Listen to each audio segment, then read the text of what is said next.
Right, hello, I'm back with hopefully what should be part 2 of the introduction to the channel.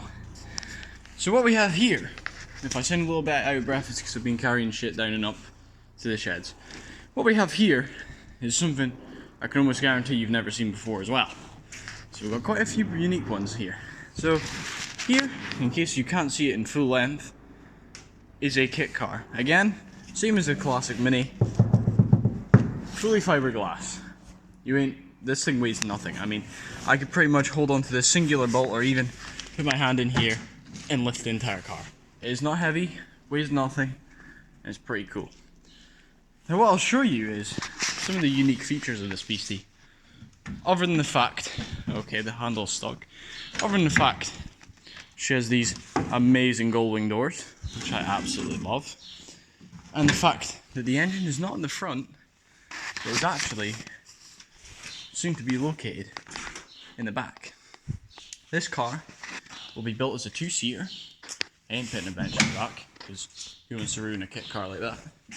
Here you're looking at one of 250 in the world, not the cat. He's just wants to be involved, don't you, Tom? Here we have one of 250 in the world Embessea charger kit cars. This thing is based off 100% basically it's a Beetle. It is, like, for lack of better words, it's a Volkswagen Beetle with a different shell. A lightweight shell made fully of fiberglass. This thing is going to be pretty cool. It was supposed to be my first and main project until I bought the Classic Mini. And then I was like, well, I've always wanted a Classic Mini, so I kind of want to get that going first.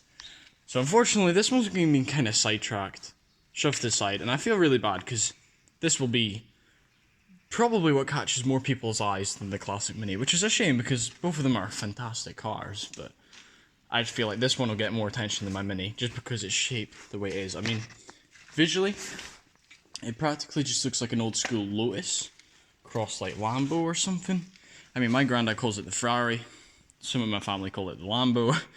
The names get tossed back and forth. I personally refer to it as the Charger, or the MC Charger, or the kit car. Again, same with the other Mini, not decided on colour, not decided on quite a lot of things in this, but I do know two things for sure.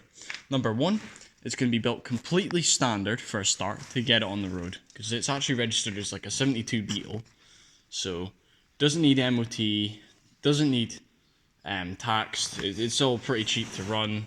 It's a classic Beetle 1300 engine that's going to be going in it, the nice old air-cooled ones, god-awful things. I mean, they're alright, but like, I want something different, so that leads me to point number two. Point number two is the engine swap. This thing is, unlike the Mini, it's not getting a cylinder head swap, or slightly uprated, or boosted, or powered, or anything. This thing's going all the way different. Now, for those of you who might understand, or might know, what this dashboard is off, it's a little bit old and different, so you might struggle to see it. But this is quite obviously not a Beetle dashboard. In fact, this dashboard is out of Mazda RX-8.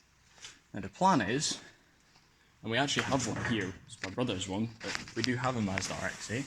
The plan is, I have two rotary RX-8 engines out of two, obviously, RX-8s. So the plan is, one of them was seized, one of them was like having problems with combustion because of the apex seals. So my plan is, and I have stripped out one of them completely, the cheaper one that I got out of the two. My plan is to completely take apart both engines and build a good one out of the two. Should provide me with a 2-rotor, 1.3 litre, somewhere between 140 to 180 brake horse rotary engine. Now I don't know how it's going to mate up with the Beetle gearbox, obviously being in the back. We're not sure how cooling is going to work. We're not really sure how electrics are going to work, but we are planning on figuring out absolutely everything. I mean, the good thing is, I'm very lucky here that I have brothers. My younger brother bought a Volkswagen Beetle of roughly the same age, so he's got the same chassis and things as this, so we can use this as a benchmark to find out stuff for his one and vice versa. And my other brother, my big brother, very luckily bought an RX-8. So not only do we have a test bed for the engine, but we also have like wiring, like diagrams and frames for both cars. So my plan is to make two that mate up. Now I was very lucky, my brother had the Beetle, but my other brother didn't have the RX-8. So when I bought the RX-8 engine, and not long later my brother bought his RX-8, I was like, well, it's just perfect. I've got the two cars I need to do this conversion. Obviously they're not my cars, I won't be pinching bits off them or anything, I'll be buying my own stuff. It's just very helpful that you have the option to pinch bits and pieces off either, or just see bits and pieces off each other, just to go, well, that goes there, that hooks up there, that wire goes to there. It's all handy. So here is, hopefully, what will be my long-term project. Probably what I want to do after the Classic Mini, once I'm making a bit more money, once I've got a bit more experience and plans. I do have a chassis for it, I do have a floor pan for it. The only thing I don't have is like all the suspension and stuff, so my plan is to just do it up slowly, repetitively, work my way up to the complete conversion. So we'll just see how it goes. But yeah, that is part 2 of what hopefully should be the introduction to the channel. Here is the Embessea Charger kit car. One of 250 made, fiberglass, shell, beetle chassis, with plans to do a complete rotary engine swap in the back. The reason I went rotary is because it's different. It's small, they're lightweight engines. I mean, the main engine itself without ancillary components is like weightless. I can lift it up pretty comfortably myself without any problems at all. So yeah, that's the hopes and dreams for this baby. I mean, again, colours not decided. Questions are welcome to be asked. Advice is welcome to be given. Thanks for that, and I'll catch you in the next one.